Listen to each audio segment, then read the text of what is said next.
Good afternoon to distinguished guests, ladies and gentlemen. It gives me great pleasure to be with you today and to introduce our special guest, Stavros Lambrinidis, European Union Ambassador to the United States, and the moderator, Gerard Baker, editor-at-large of the Wall Street Journal.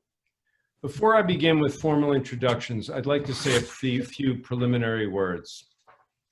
I would be remiss if I didn't acknowledge how incredibly challenging COVID-19 has been for everyone.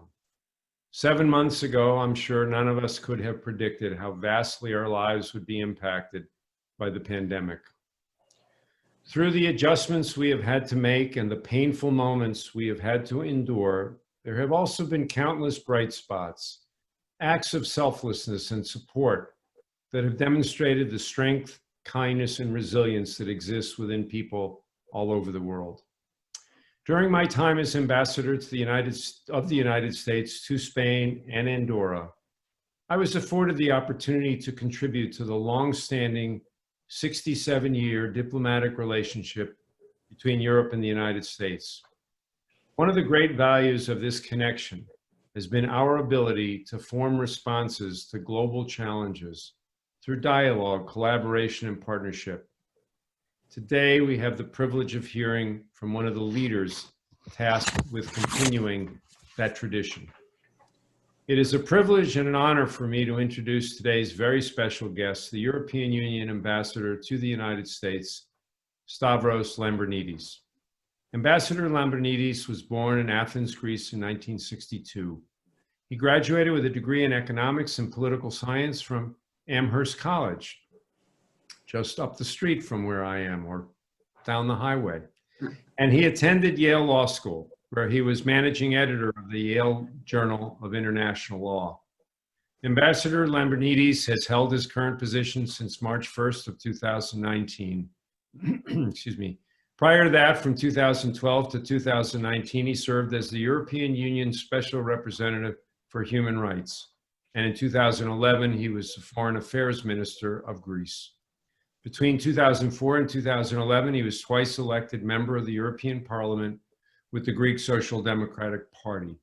He served as Vice President of the European Parliament from 2009 to 2011, and as Vice President of the Civil Liberties, Justice, and Home Affairs Committee from 2004 to 2009. Between 2000 and 2004, he was Director General of the International Olympic Truth Center, an international Olympic Committee organization. Today's guest moderator is Jerry Baker. Mr. Baker is the editor-at-large of the Wall Street Journal. His weekly column for the editorial page, Free Expression, appears in the Wall Street Journal every Tuesday. Mr. Baker is also host of WSJ at Large with Jerry Baker, a weekly news and current affairs interview show on the Fox Business Network. Mr. Baker previously served as editor-in-chief of the Wall Street Journal and Dow Jones from 2013 to 2019.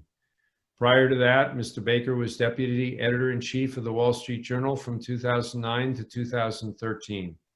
He's been a journalist for more than 30 years, writing and broadcasting for some of the world's most important news organizations, including the Financial Times, the Times of London, and the BBC. Ambassador and Mr. Baker, I thank you both for joining us. We are all looking forward to your conversation, and I will turn it over to our moderator. Thank you very much.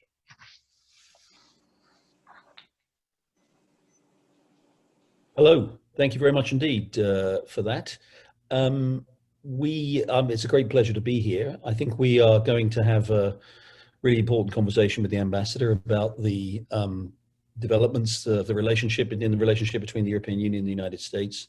And I have a large number of questions, and I know the ambassador has all the answers to them, so I'm looking forward to hearing them. And then maybe we can get a lot of questions from the participants, maybe a question or two that will stump the ambassador rather better than I can. So I look forward to hearing all of those. Again, Ambassador, thank you very much indeed for having us, and thank you all of you for taking part in this at this fascinating time. If I may, I'm going to start, Ambassador. You can tell from my accent that I grew up in England. I've lived in the United States for more than 25 years, but I'm a British citizen, and I want to get on to talk about some of the consequences of Brexit for this relationship. But let me start by asking you a very general question that I think is on people's minds. The United States and the European Union, the partnership between the United States and Europe, let's say Western Europe, for the last, so at least the last sort of 70 years since the foundation of the European Union, since the end of the Second World War, has been seen in many ways as the kind of defining leadership of what we used to call the West, and the ideas and values that these nations hold dear have been in many ways the defining and most successful values of that period of the last 75 years, and saw through victory in the Cold War and created the system, very much the system that we have today. But in the last few years, I don't think it's an exaggeration to say that all of those values, those systems, the institutions have been under siege in many ways. You've seen not only obviously the European Union going through some of its own traumas with the UK leaving the EU. You've seen the rise of populist nationalism in many European countries. You've seen the rise, of course, of Donald Trump. Donald Trump has made no secret that doesn't exactly view that traditional relationship with the European Union, with Western Europe, as one of his greatest priorities. And on top of all that, of course, we've seen the rise of China and other countries around the world, but particularly the role of China. I'm wondering if you could start off by telling us, Ambassador, what's left of this transatlantic relationship that actually is in any way any longer relevant to how the world will develop and unfold in the course of the next 5 or 10 years? Well, thank you, Jerry. Thank you very much. I think everything is left intact in terms of the importance of the relationship, and what we have to do is to make sure that we manage to bring it back to where it was, not go back to the good old days. There's no question that there are new challenges out there and new responsibilities that we both have to assume. But you mentioned China as an example. China is a major world power. You can wish it away, if you're an American, a European, or a Brit for that matter, but it's not going to go away. So what you have to figure out is how to persuade it to work with you in areas in which you would like to have that cooperation, and how you can persuade it or pressure it or push it to change in areas where it is either a very unfair economic competitor, as it is, or indeed a systemic rival when it comes to human rights and democracy. I do not think that human rights and democracy are outdated, boring principles and words. I think that our world is defined today by crises that are being exported around the world by countries that fundamentally are authoritarian in nature, and retreating from the international system that we built, as I am afraid that in some instances I feel that the United States may be doing. Is the guaranteed way to leave black holes of power that then those powers that both we Europeans and Americans don't want to have the upper hand will try to fill. So dealing with the unfair economic competition coming from China requires a cooperation between the EU and the US. We're the two biggest free open markets in the world. It goes without saying that if we unite our powers, China will have to stand up and listen much more effectively than either to pleas for cooperation or to threats to change. But it's not just us. There are many countries around the world, Canada, Japan, so many others, with which we have to cooperate. Working with international institutions, making sure they work even better, but not throwing out the baby with the bathwater, such as the WTO, for example. Trying to reform them where they don't work well, but certainly supporting the process of international referee in international trade, because if we lose that, then it's going to be everyone for themselves, and we are not the only big elephants in that room. It's something else we can do. Speaking of values, think of this challenge: artificial intelligence. It's taken over our lives, already has in so many areas. Who's going to be setting the AI standards for the future? Who's going to guarantee it's going to be human-centric, it's going to be human rights respective, it's going to be transparent? I see today in China how AI can be used and what standards can be set in places like Xinjiang, where voice recognition and body recognition and all those things are being used in order to repress people and monitor them. I see the challenges even in democracies when you're dealing with very important things such as health tracing apps now with COVID and other things like that. We're going to be reaching a point where outside the body surveillance, which was the standard up to now, I click on a site and you can see what I clicked on, is going to be moving inside the body surveillance. Apps being able to monitor, everything from our, blood pressure to everything else. And those things could actually allow people, really smart people, whether in governments or in companies, to be able to tell what we think and what we feel and why we're thinking and why we feel it, perhaps faster than anyone we know. It is the two biggest democracies in the world obligation to work together. So has the importance of this relationship actually diminished in today's world? Absolutely not. Is it more important now than ever? I can say yes, I don't like than ever, than this, than that. I mean, there were many parts of history that was important, but it's hugely important today as well. And I am very optimistic that we can get it back on full track. It is back on track. We're working very closely together on many of these challenges, Americans and Europeans. But in other instances, we need to do better. Let me ask you more provocatively then, if I may, the same question really. If President Trump is re-elected in November, given what we've seen of the last 4 years and the approach that he's taken towards many European Union countries and many of the leaders of those European countries, and more generally towards the European Union himself, he said some very harsh and very critical things about the Union itself, about it being a protectionist organization. He said some harsh and critical things about European countries and their contribution in terms of defense to NATO. He seems to be much more at home and comfortable with people who are not particularly seen as allies and friends of the European Union, like Vladimir Putin and some other people. If President Trump's re-elected in November, then what would be left of the transatlantic relationship? Do you think we can that this relationship can go on for another 4 years as it has done? Yes, but we will have to be able to address as mature partners our challenges even better than we have before. And in some instances, we have allowed them to spill over and to give the impression of fundamental existential disagreements when in fact, when you look at the broader picture, the joint challenges such as China, you realize that they are just basically blimps on a radar screen. But I cannot predict what any future U.S. administration will do, but I can tell you what my emphasis will be with whoever is elected. I will emphasize the importance of the European Union for the strength of the U.S. economy and prosperity of the U.S. people as well. Many people don't know what the EU is, including in the EU sometimes. So I'm not going to sit here and give anyone any lessons, but I'll say one thing. Fundamentally, the cherry on the cake of the European Union, the crown achievement is the creation of the single market, the so-called single market. What this means in practice is that we had the biggest deregulation experiment in the world happening on European shores. We trashed the laws and regulations of 28 countries, member states, and in their place we put one single set of regulations that eliminated all barriers to the movement of goods, services, finance, people.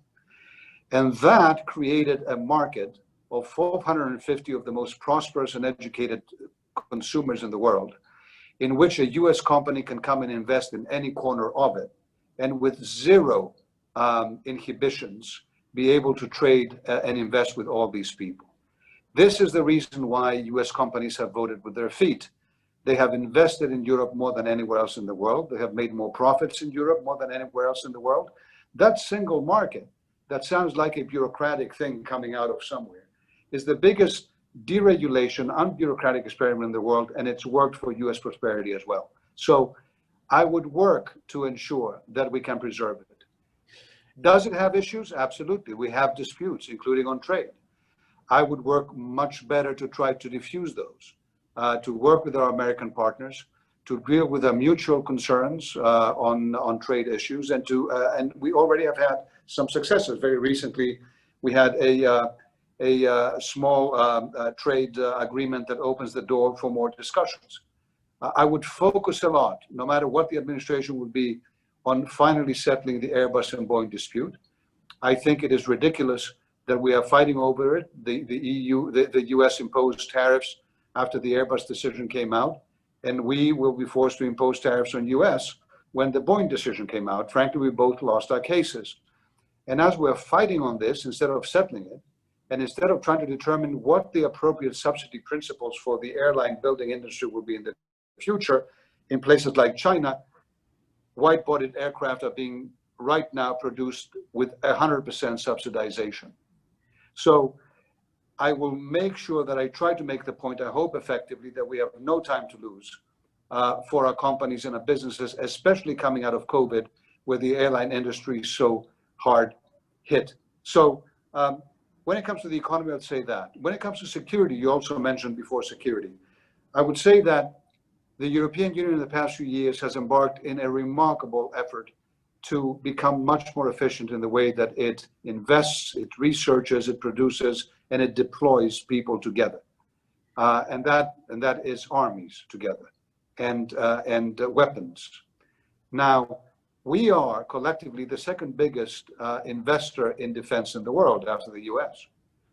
But many people don't know that we have major inefficiencies. We have about 17 battle tanks in the EU that either we produce ourselves or we import. That's a ridiculous waste of resources. When we're talking about increasing expenditures for our own armies, which automatically become also expenditures for NATO, we don't have a special NATO army in Greece or in Italy or anywhere else, and a special one just for our countries, the same thing. When we're talking about investing more, it's got to be investing smarter. It also has to be investing in defense that looks at the way that new threats are coming out that frankly cannot really be addressed with a bigger weapon. You need the bigger and the better weapons, no question. But hybrid threats, what some other of revisionist powers around the world are using right now, these require much smarter thinking and coordination, including in things like digital and artificial intelligence, all those things, than simply saying that I've spent money on more guns. So, yeah, I'm sorry. I spoke a lot, but I hope you caught my drift. Yeah, definitely. But I mean, you're being very diplomatic, Ambassador, as befits your role, obviously. But you and I both know, I speak to European officials and Europeans generally a lot of the time. And candidly, they've been horrified by what they've seen for most of the last 4 years. They don't like they don't like President Trump's rhetoric. They don't like some of the things that he's done. They don't like the challenge that they think he represents to the established order. They don't like his relations with other countries. And they are praying with all, I mean, so if anybody in Europe still prays anymore, but those that do are praying and earnestly yearning for a Joe Biden victory in November to reverse all that. It's true, isn't it? Not to anything that my European leaders have told me. It's absolutely clear that it is none of the business of the EU on who wins the election in the US, but it is the business of the EU to ensure that whoever wins can rely on the biggest and most important partner the US can possibly hope for. It is the business of the EU to try to work with the US even when we disagree and try to change any administration's mind. We've had disagreements in the past couple of years, and maybe you're referring to that when you talk about consternation in the EU when it comes to addressing climate change, for example. This is not a hoax and it's not a joke. It's happening right now. Ignoring it right now, sticking your head in the sand. Can't afford that. Do you think President Trump did once say it was a hoax? Do you think he still thinks that? Or do you think he's, is that what you're referring to when you say it's not a hoax? I refer to many countries around the world. I certainly would have hoped that the US would not have withdrawn from the Paris Agreement, for example, because I really look forward to American leadership again in this. The EU has taken leadership. But we are not the biggest polluter in the world, by far not the biggest polluter in the world, EU and member states. So it's very important that the countries that pollute a lot get on board and do their fair share. You know why? Because this is not just saving the planet. That's a very important thing. But you know, maybe there are people out there listening to us now that think that that is too kumbaya and too romantic and they don't care. It is also important because this is what the great jobs of the future and economic growth will amount to. Look at our example. From 1990, we have decreased carbon emissions by 25%, virtually more than anyone else in the world. And we have increased at the same time EU GDP by more than 60%. 25% emissions down, 60% GDP of the EU up. working on saving the earth is not a romantic thing. It is a hardcore economic policy thing if you look at the data. And we are determined to ensure that we do the right thing for our people, the health of our people, the safety of the food that they eat, of the water that they drink, of the biodiversity that exists, that is being destroyed every day, and we'll make sure that we grow our economy dramatically after COVID. I hope that the US can be together with us on this. So I don't intend to preach anyone in the US. I intend to explain what we are doing, and I hope that this can be inspiring. If any particular administration disagrees, that is the prerogative of any administration. Let's take these issues, many of these issues that you've raised, take some of them one by one. Let's start first of all with trade. A few years ago, there was a concerted effort to get a trade deal between the United States and the European Union, TTIP negotiations that ended up going nowhere. Ultimately, I shouldn't say going nowhere, but ultimately being unsuccessful. We are seeing, it seems, a kind of general retreat from international, certainly multilateral trade agreements. President Trump obviously has taken a very tough line with China. He's renegotiated NAFTA in a way that seems to be more favorable to US business. He's renegotiated some other agreements, such as, for example, with South Korea.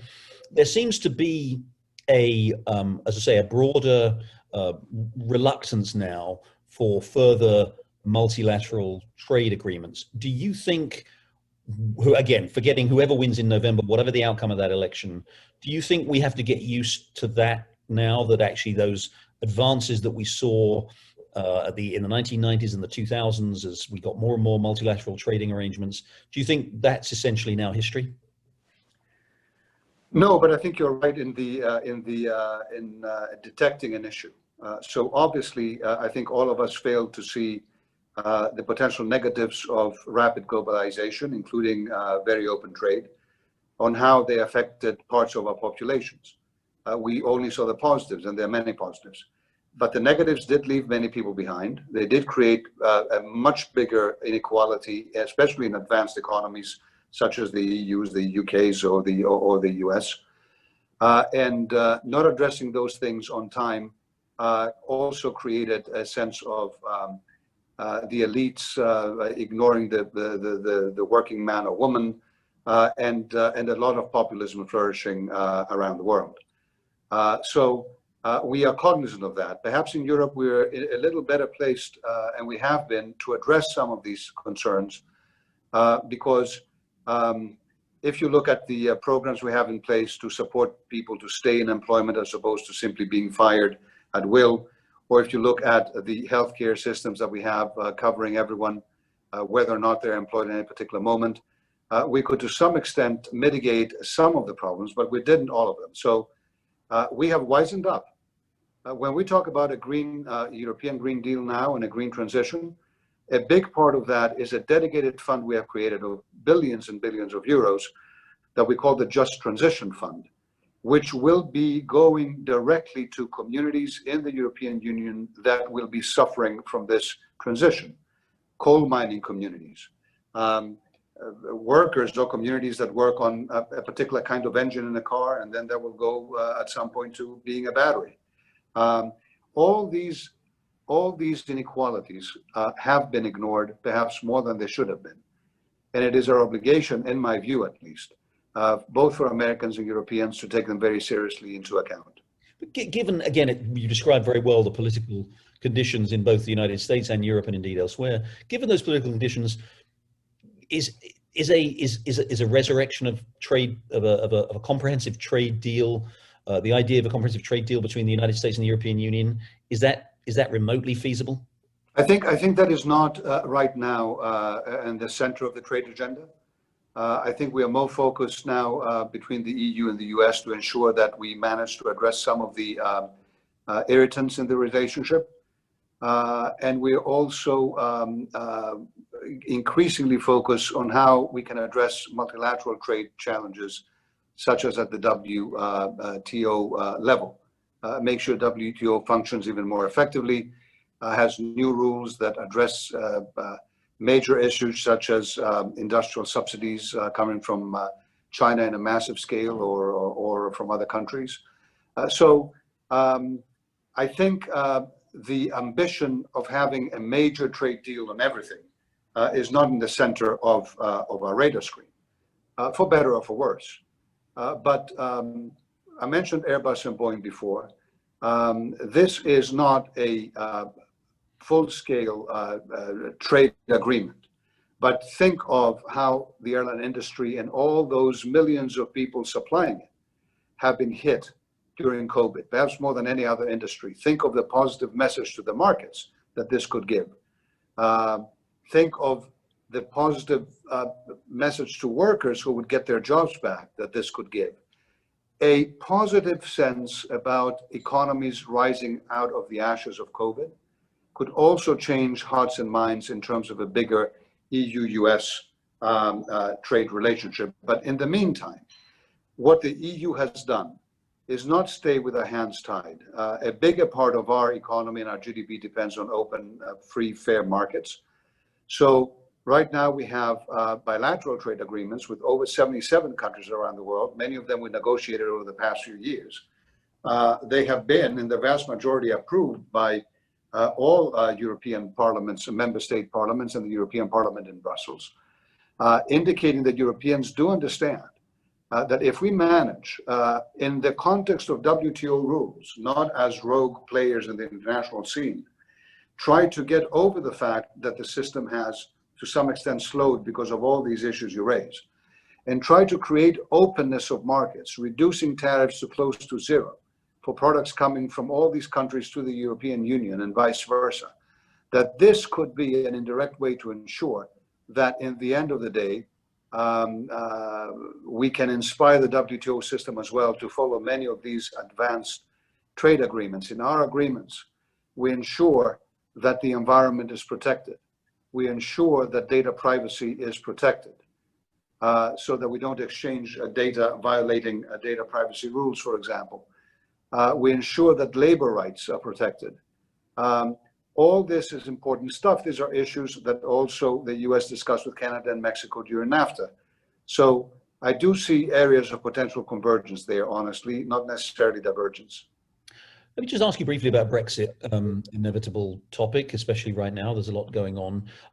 There's been endless talk, and much of it correct, about the costs to Britain of Brexit and the perils that the UK is facing outside the European Union. But let me ask you about what Brexit means for the European Union, particularly with its relationship with the United States. Britain has always been seen, I think it's fair to say, as the European Union country, the major European Union country that was closest to the United States historically, culturally, in terms of politics and intelligence and all of that, economics too, in terms of investment and other things. And it's always been seen as the country, if you like, within the European Union, the big country in the European Union that was the most kind of pro-market, pro-deregulation, pushing always for, if you like, for what people might call a more Anglo-Saxon approach to the European Union's economic structures. Britain's now gone. We don't quite know ultimately what relationship the UK and the EU will have, but Britain's gone from the European Union.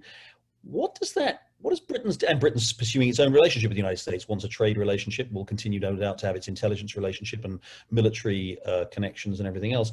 What does that mean? What does Britain's departure mean specifically? How does it affect the way the European Union, minus Great Britain, minus the United Kingdom, now relates to the United States?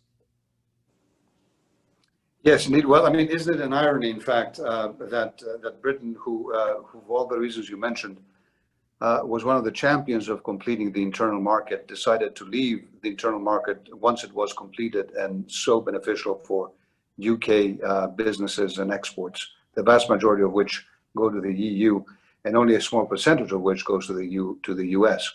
In our case, Britain's leaving. In theory, our hope would not affect any of those relationships that you mentioned, whether it is security or defense, or in fact fighting for the climate, which the UK has been always a champion for, or fighting for non-proliferation and all these issues that we still are very closely aligned. The negotiations that we're having now will determine where all this goes, of course. When it comes to the United States, The fact is that the EU will remain the biggest single open market in the world for US companies. And the strength of the European Union market will remain still the biggest source of prosperity for the US here. About 60% of all foreign investment today to the United States comes from EU companies, excluding the UK. So you can tell from that and the millions of jobs created in both sides of the Atlantic that this won't change. I do hope that eventually the EU and the US will, of course, retain their privileged and remarkable relationship. And I also wish that the UK and the US can have a very strong relationship as well. The fundamental for us here, UK and EU, is to understand that if we manage to have an agreement that protects the single market, the internal market that UK works so hard to build, that allows for the UK to retain a level playing field. In other words, to keep as many, the vast majority of the rules that it already put in place for that single market, that it required and demanded of other member states in the EU to put in place, in fact, as well. The more we can keep being convergent there, the more our economies and our trade will remain supremely high.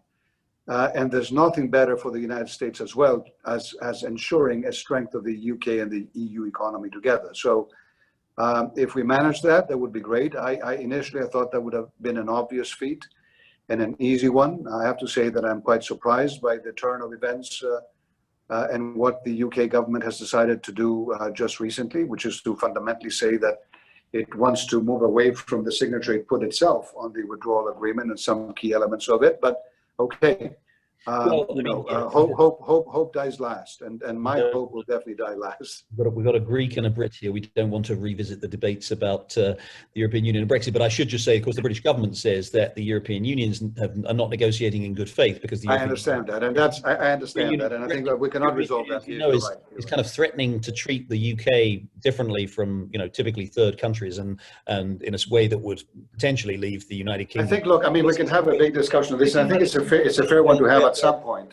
But I'll just say, no one disagrees that the UK put a particular signature in a particular international agreement called the withdrawal agreement, and now it is trying to amend that agreement on which it signed. I think that's pretty clear. Now, whether or not, we are being fair in negotiations with the UK and others, that's another discussion to have. But like I said, we still have time in front of us to negotiate a very good deal, and I hope that we do. Let me ask you about technology. You talked a little bit about it earlier, and I want to get more into this. The European Union has taken a very aggressive approach. The European Commission has taken an aggressive approach towards regulation of technology companies. Very strict measures taken already against some of the major technology companies, like Google in particular. And there is a sense, perhaps, that to some extent, some of those same debates are being had here in the United States about the power of big tech companies. Are we going to see a fundamental divergence, though, between the way in which technology, data, in particular, the privacy issues that people have? We're going to see a fundamental divergence between the way the European Union operates on this, and for tech companies, the way they are required to operate within the European Union, and the way the United States approaches this issue. I think it's a great question and a really tough one. I'd say in some areas you may see a convergence, and in some areas you may see initially a divergence. And where this will go will depend also on how we continue talking to the administration, to Congress, to the companies themselves. So here's an area of convergence: privacy. The European Union came out with the General Data Protection Regulation a few years back. This has become effectively the world standard. A number of US companies, the major ones, have come out to praise the GDPR, to indicate that they're actually applying it, not just in the EU operations, but more broadly. And I remember, I was a vice president of the European Parliament back in 2009-10. Big debates were happening on privacy then, and many US and EU companies were visiting me saying, this is going to kill innovation, don't do it, this is terrible. And eventually, the companies themselves decided it was, in fact, a competitive advantage for them to be able to sell privacy and to bake it into their products and their services. So That is an area of convergence, and we're seeing now some states in the U.S., such as California, having passed their own equivalent privacy bills. I think the challenge of the U.S. on privacy will be whether or not they will have a federal law in this country, because of course, otherwise the U.S. may face the same issue that we did in Europe before GDPR, having different states here, different member states in Europe having their own regulations, and that would be a mess for companies having to comply with a different privacy law in California and Texas and in Ohio, what have you. Okay, now, an area in which I think there can also be convergence is the area of setting standards for artificial intelligence, robotics, and other things like that. Not because our companies in Europe and in the US always agree, but because there is in fact a true danger that if we fail to do so, others will do it for us. And that will be an entirely different type of technology. And if our citizens lose trust in that technology because they think it can be used for nefarious purposes, then they will not adopt it. And that would be an economic catastrophe in addition to a catastrophe for many other reasons. So I see convergence there. Where do I see potential divergence? At least we have it now, is on discussions on the digital services tax. But there actually is an area of increasing convergence on antitrust issues relating to data. So if you accept that data and controlling data can create unfair market conditions, it's not anymore just your market percentage, but it's also your data collection, your algorithms, then you have to address those as well. The EU has, and I have to say increasingly looking at the congressional discussions and hearings and investigations now that the Department of Justice is having and the FTC, that maybe there's more convergence there. Now, the digital services tax is a point of divergence right now. The US believes that the biggest companies around the world are US companies and that they should not be taxed by others. In fact, however, those companies make a huge amount of profits in Europe and elsewhere, and they pay virtually zero taxes there, and that is a very unfair competition against small and medium and other companies and bigger companies in Europe and elsewhere. So we have to find a solution. There's been a serious discussion at the OECD because it is our commitment to find an international solution to this. The US was engaging in this discussion, and then back in 2019, late 19, it withdrew from them and it froze them. So I would say that could be an issue of contention. And I hope that it's not. I hope we can all agree that there has to be fair taxation of all companies, not just the brick and mortar ones. We'll just have to continue talking about this with the companies and with the government and with Congress. And what about national security? The Trump administration has taken a very aggressive approach on national security with companies like Huawei and the perceived threat that they represent to US national security and indeed to national security interests around the world. And by the way, I don't think it's just the Trump administration. I think if you talk to people who are close to Joe Biden, I don't expect one area where I wouldn't expect there to be necessarily significant change should there be a Biden administration. European countries have taken slightly different views. Some have been more, some have very much been aligned with the US concerns about Huawei and about other Chinese, the threat from Chinese technology companies to national security. Others countries have been, perhaps by force majeure, as it were, by the economic circumstances they find themselves in, have been forced, whether it's with Huawei and 5G or other companies, have been less inclined to go along with the United States. There's talk of a tech Cold War between the United States and China, in which the world is going to have to take sides, essentially. Are we going to side with the United States and its technology and its systems and its major companies? And perhaps there's opportunities there for the US and the European Union to come together. Or are we actually going to continue to see China extend its power and the threat that it poses to global security through its technology companies? Where does the European Union stand on that?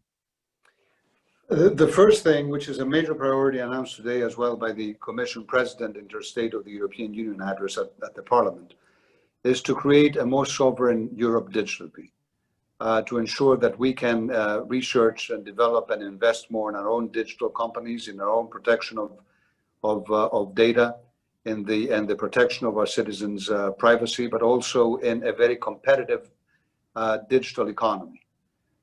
We don't want to be caught in between two elephants fighting it out, which is not to say that we stand as an innocent and indifferent bystander.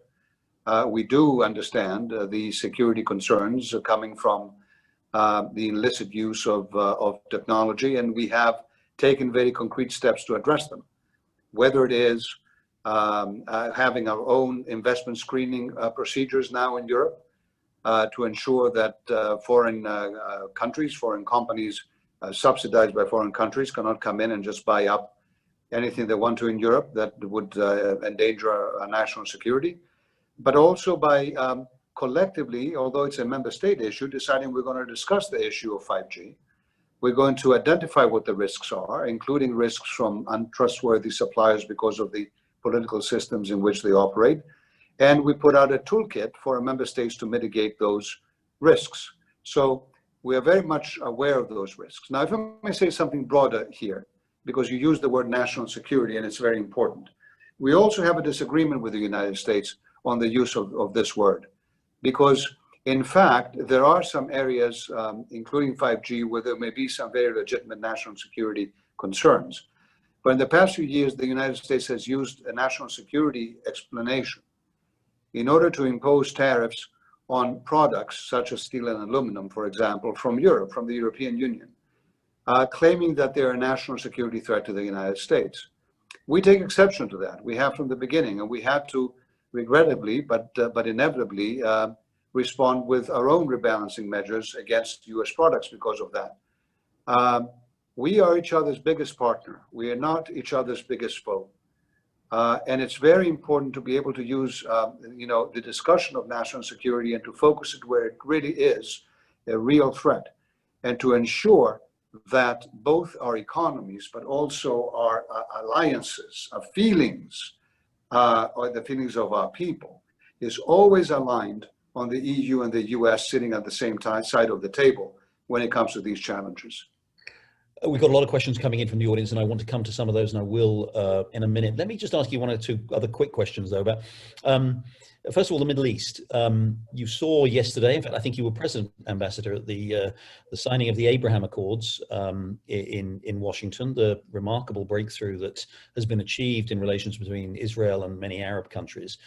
Most people you talk to in the region do think, and especially the Arab countries that you speak to, think that President Trump's very, very clear tilt, if you like, towards Arab countries, and in particular, his very tough approach towards Iran has been critical in achieving this extraordinary rapprochement between Israel and these Arab countries. Israel and these Arab countries have seemed essentially to have decided that they have a much larger common adversary in Iran than they have mutual adversaries in each other's countries.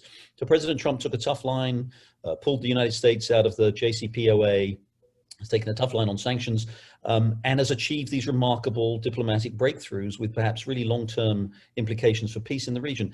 Did the president get this approach to the Middle East right, and European countries get it wrong?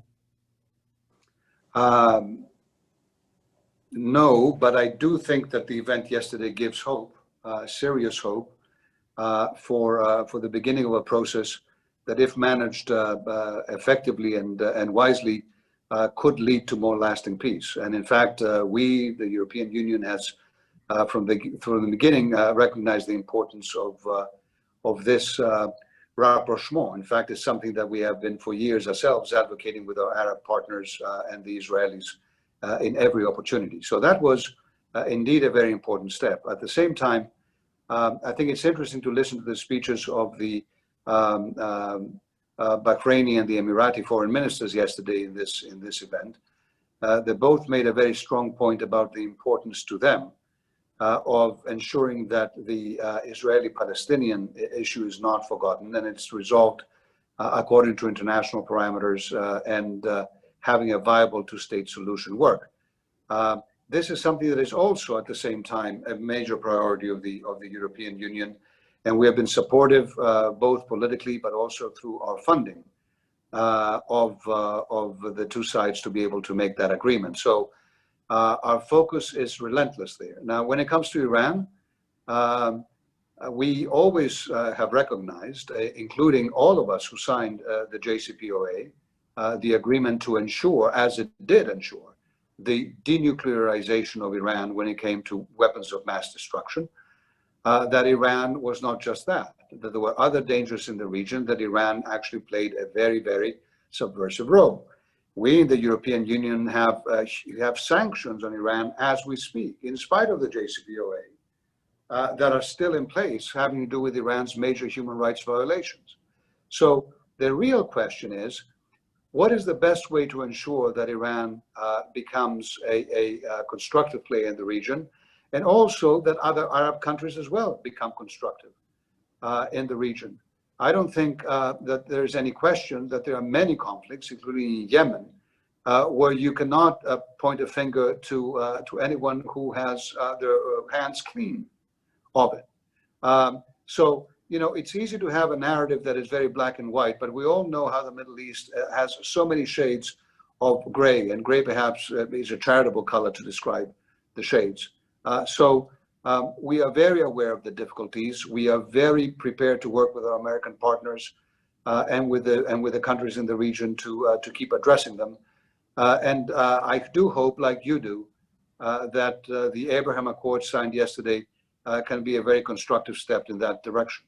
Let's ask about a quick couple of questions that are coming up from the audience about regional issues within Europe. Let's very briefly start with Belarus, if I may, and President Lukashenko. Do you think President Lukashenko is the legitimately elected president of Belarus? And what do you want the United States? What can the United States and the European Union achieve that can perhaps achieve some kind of a breakthrough there? Well, he's not even close to being a legitimately elected president. We at the European Union have publicly condemned these elections as fraudulent and unfair. We're also discussing intently the level of reaction we should be having, including with sanctions. And it's going to be very important in that reaction, I think, to coordinate with the US. I think that every time they have coordinated on sanctions with the United States, and any other approach really beyond sanctions, because sanctions are never an end in themselves. You need them, you want them to be able to achieve an end. Every time we've done that, we've been effective, and certainly politically effective. And every time we haven't, we haven't. So Lukashenko is in a difficult, in my view, position, but I don't also ascribe to the theories that say that what's happening there is a gift in Russia's hands. I think that Russia is an equally difficult position. You're seeing a chess game being played out. Lukashenko has for decades tried to keep a distance, not exactly equidistance, but a distance from being controlled by Russia, and Putin in particular. He's never wanted that. And I don't think that it's going to be an easy equation to solve. But we have to be very firm, Americans, Europeans, in not recognizing this election against the will of a huge number of the majority, potentially, of the Belarusian people. And they're out there in the streets every day, taking risks, but ignoring, as they didn't used to do in the past, the dangers and the mass arrests. We have to be there, and we have to support a democratic transition.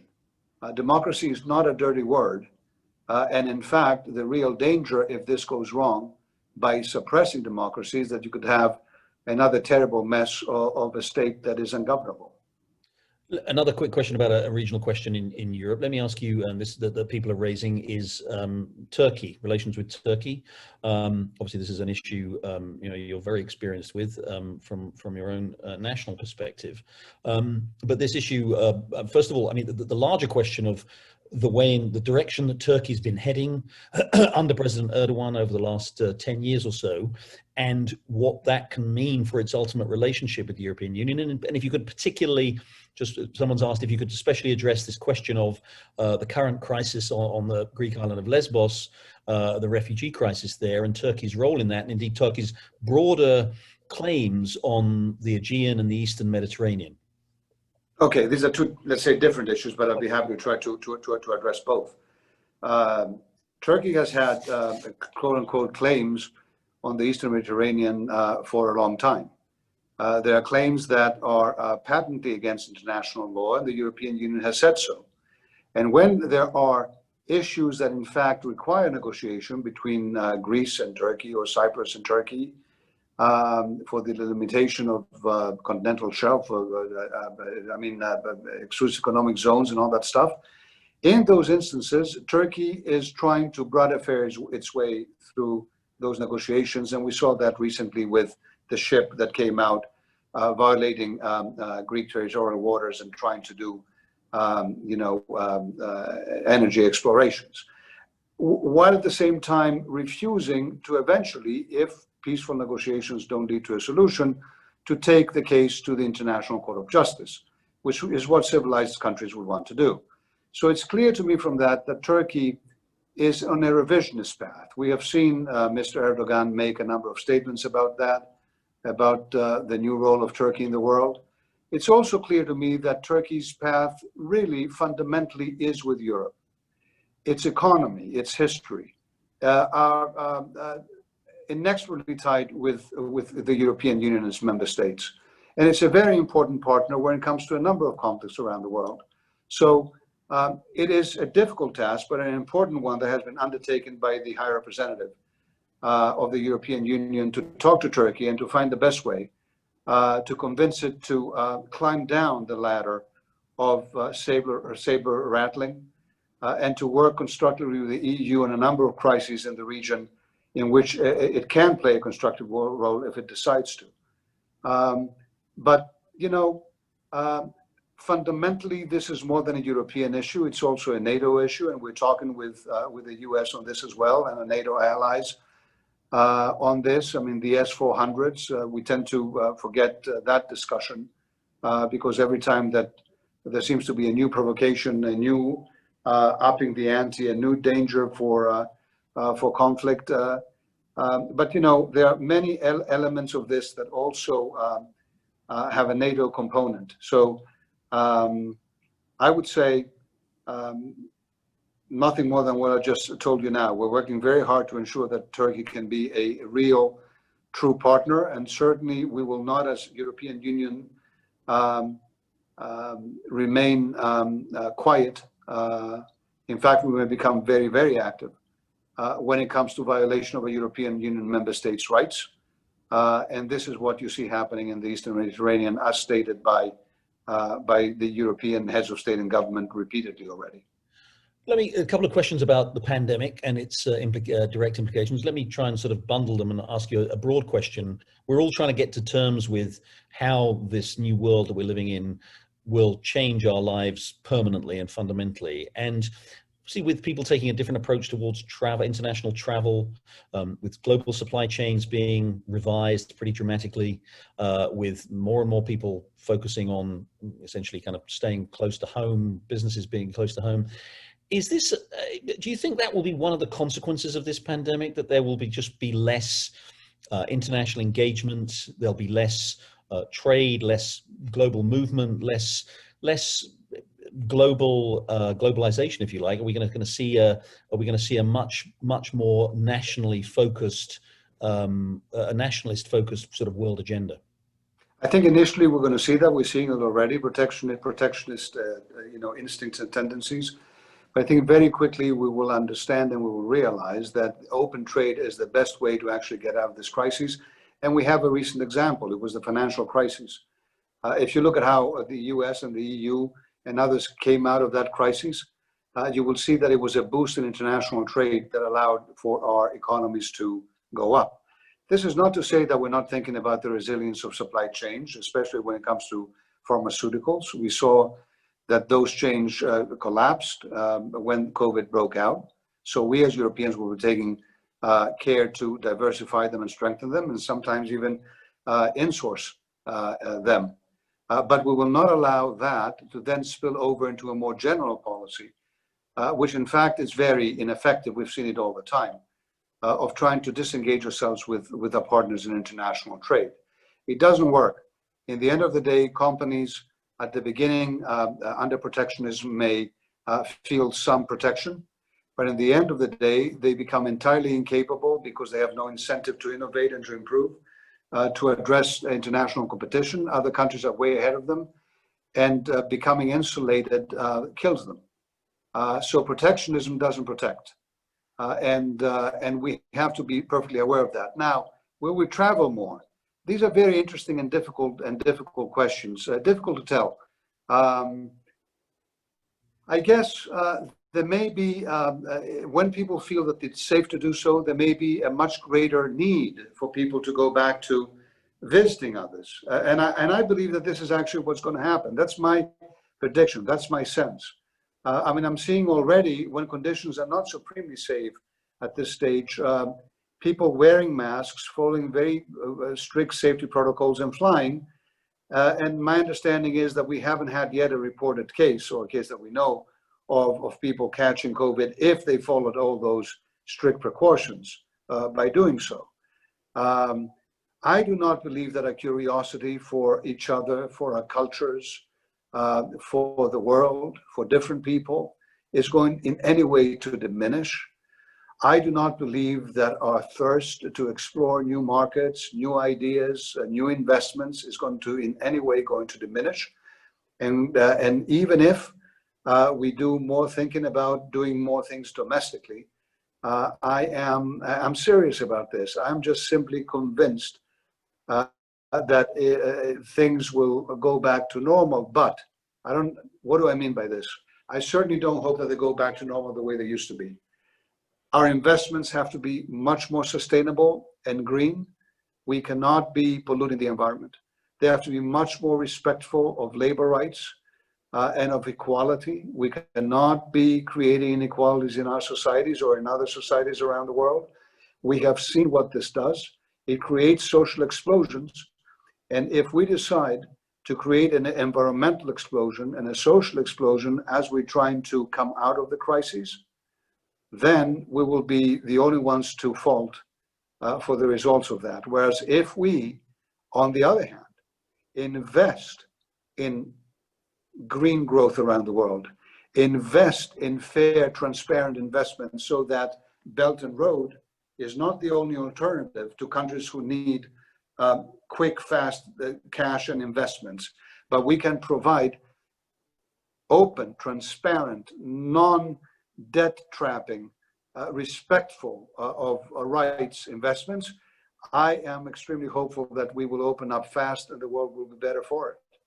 Quick question, a couple of questions on Russia, and again, I'll sort of combine them. What is the European Union's perspective on the Nord Stream issue? And countries, essentially, obviously, Russia plays such an important role in energy production and distribution to the European Union, and people are wondering if it's becoming a bargaining chip to force collaboration on other issues. And I wonder, in particular, you can talk about what the EU's view of Germany's persistence with intent on persisting with the Nord Stream plan, given what we've seen of Russia's behavior in the last few months, including what everybody agrees to be the poisoning of the political opponent Navalny.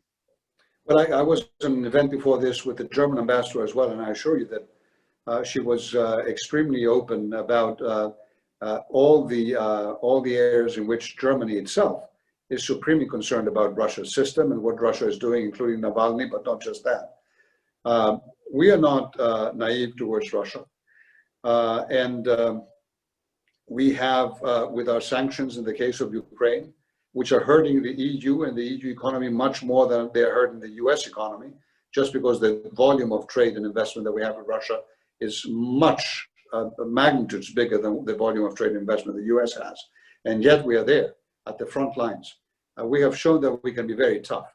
When it comes to Nord Stream, what we did, all member states, is that we amended the gas directive of the EU to ensure that no pipeline, whether Nord Stream or anyone else, can bring gas to the EU without fully respecting EU laws, which means you have to unbundle it, which means you cannot hoard it, which means you cannot really use it to blackmail any EU member state.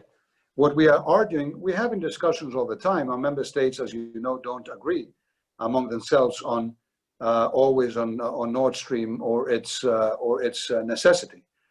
So the European Union does not have a position on that. What we do have a position is on ensuring that we have laws in the EU that touch on Nord Stream as well, that ensure that foreigners apply EU laws. And we do have a position that we are entirely capable as Europeans of dealing with the challenge of energy security and energy diversification without anyone else telling us how to do it, let alone threatening us on this or any other issue, including our closest allies. So I think, and I suppose, what many people don't know is that we do have this gas directive in place, but also what they don't know is that we have diversified massively. And if you want a silver bullet, if you want to ensure that no country, including Russia, can have any chokehold, even theoretical, assuming that it wanted to or that it could, on any European Union country, look at the energy diversification that we do. LNG imports from the United States alone have increased by 400% the past 2 years alone. That's because we have invested massively in LNG terminals around the EU to ensure that we can actually take the LNG and process it. We've invested massively in grids that can take that energy from one place of Europe to another place of Europe, and we're doing much more as we speak. That is supremely important for diversification for anyone, including the U.S., which I believe also imports gas from Russia and from other sources, or oil. It is supremely important for all of us to ensure that energy becomes greener. We can become more self-reliant on it. We can support each other with new sources of it, that we can begin decoupling ourselves from fossil fuels and from major energy polluting means, that we can cooperate to ensure that this happens in the most economically effective way, and that at the same time as we transition to that point, we diversify energy supplies, and that is what we are doing in Europe. And I'm very proud of the work we are doing in that field. Let me ask you quickly about, we're running out of time, just a couple more questions. Ask you quickly about China. Most European countries, I think, do agree, and you kind of hinted this at the beginning, that, forgive me, I just lost my video there, but I'll ask you, most European countries agree that China has not been playing, you said at the beginning, has been playing unfairly by the international rules over the years, whether it's with regard to things like intellectual property rights, technology transfer, all of these things. And yet the United States under President Trump has taken a very tough line on this, very, very tough in terms of the trade relationship with tariffs and other measures. Where does the European Union stand on that? Obviously, is the European Union, kind of happy to see the United States be out there, be out in front, taking a tough line on this, but in a way that does, in a way that the European Union can benefit from whatever the United States is able to get from China in these negotiations, because for the European Union, the economic relationship with China is so important, particularly for a country like Germany, obviously, where exports to China are enormous and a very important part of the economy. There's a sense here, I think, perhaps in the United States, that maybe the European Union is kind of playing both sides here, isn't coming out very clearly in support of the United States in urging China, taking measures to force China to play fair, because it doesn't want to jeopardize its own economic relationship with China. Is that fair? No, but it's a very complex relationship, and the U.S. has it as well. So if you look at the phase one trade deal that was completed with China, that was in fact a major a discussion about the U.S. exports to the country. So the U.S. itself is not saying that I don't care about the Chinese market or about the relationship. The question is, how can you be most effective, both in the US, but I cannot speak for the US, for the EU, to ensure that China plays by the rules and is a fair trade partner? It is not up to now. Only 2 days ago, the President of the European Council, the President of the European Commission, and the Chancellor of Germany, as the presidency of the EU these 6 months, had another meeting with President Xi Jinping of China. And a big part of the discussion was the investment protection agreement that we have been discussing signing with China for a long time. And a big part of that discussion was expressing the European concerns about parts of that agreement that touch on very important issues of market access and fair market access for EU companies that China has not budged on. We are using our own strength, the strength of our own European economy, as leverage when we discuss with the Chinese on these issues, and we are not sitting back idly at all, either kowtowing or trying to benefit in a way that I think all our companies understand is not possible anymore.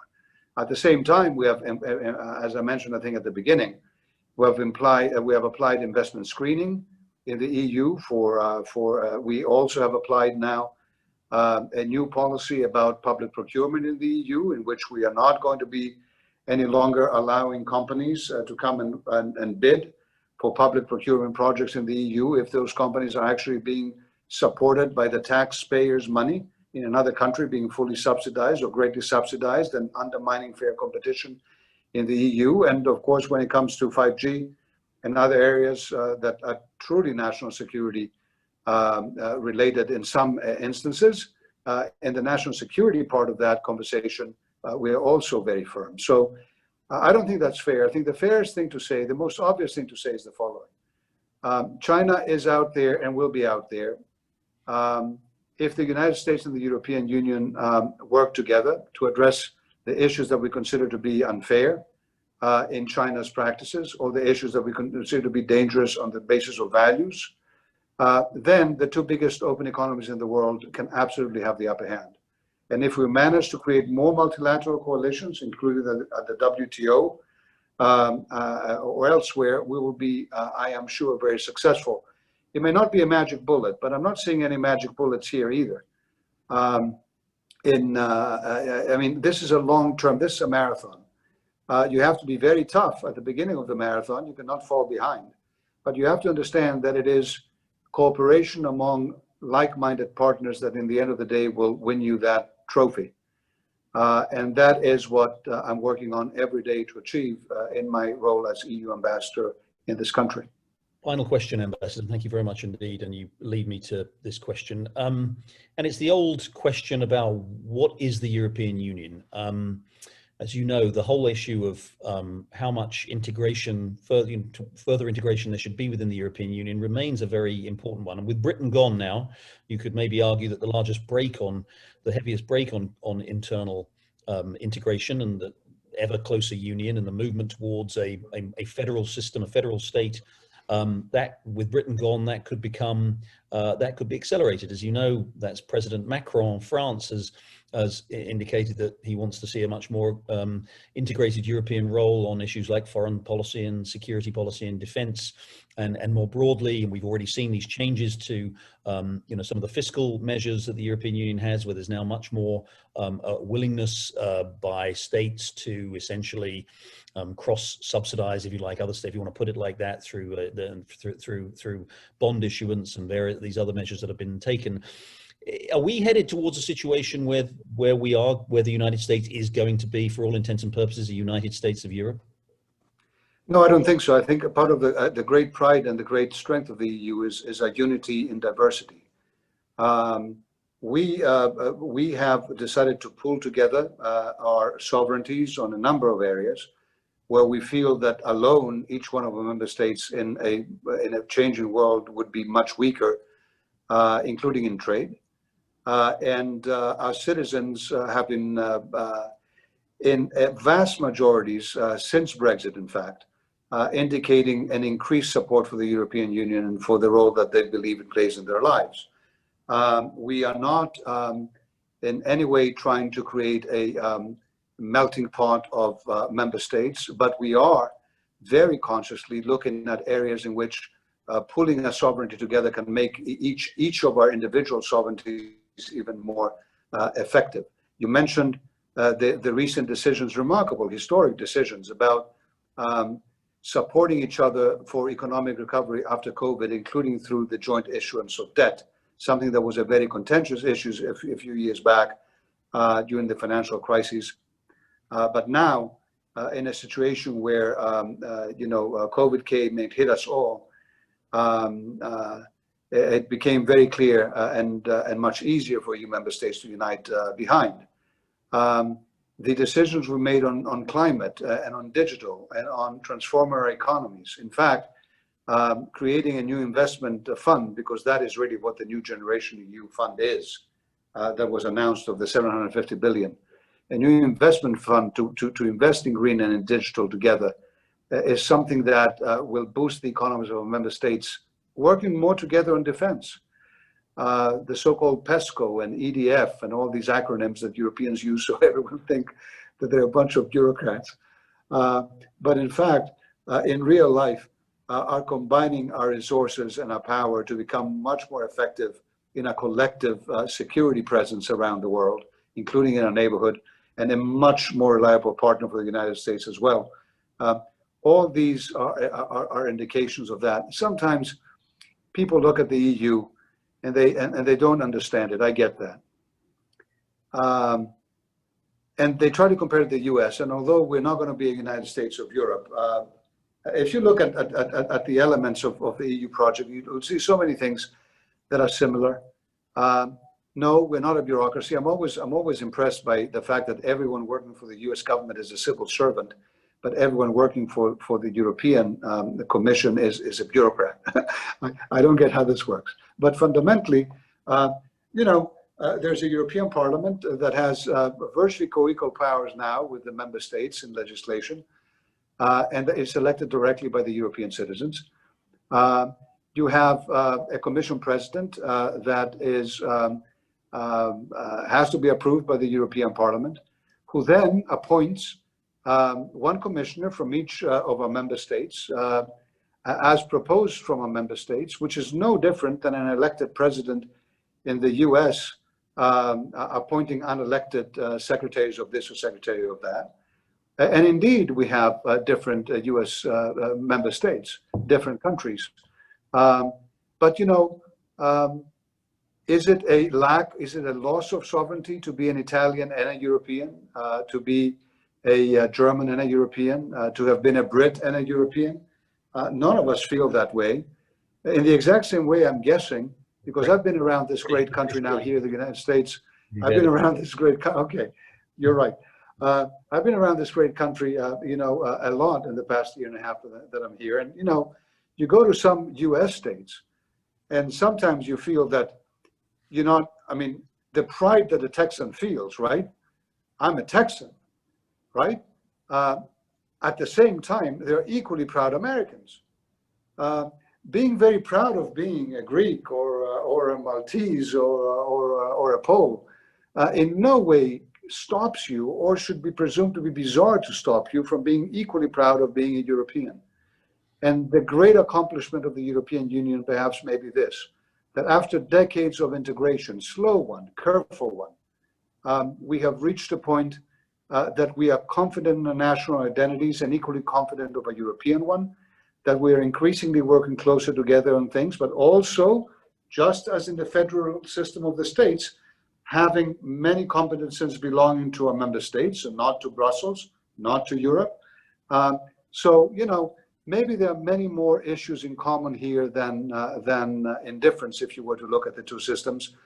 And maybe look at it that way may make the EU less of a strange, bizarre animal in the eyes and ears of many Americans, and more of a clearly hugely democratic, hugely peaceful, hugely prosperous partner of the US, which is what we always were and always want to be. Ambassador, thank you very much indeed. You've been extremely generous with your time and extremely generous with your very insightful thoughts and observations. Thank you very much indeed. And may I say, Jerry, I think you treated me with kids' gloves. I have watched some of your shows, read some of your columns. I'm pretty sure you could have devoured me much more easily had you wanted to. So thank you for being so kind as well. Oh, it was a pleasure, and you're being way too modest. You very deftly handled every single thing I could throw at you. So thank you very much indeed for doing that. I'm going to hand it back to Gemma. Thank you. Thank you so much, Ambassador Lambrinidis, Mr. Baker. Thank you for this very insightful conversation. We could have certainly continued for hours. It's been really a pleasure to hear you both cover all these topics that we are all very interested in. So thank you again, and hopefully we can have you again in a year to see where we are at many of these topics. Thank you so much, Ambassador. Thank you.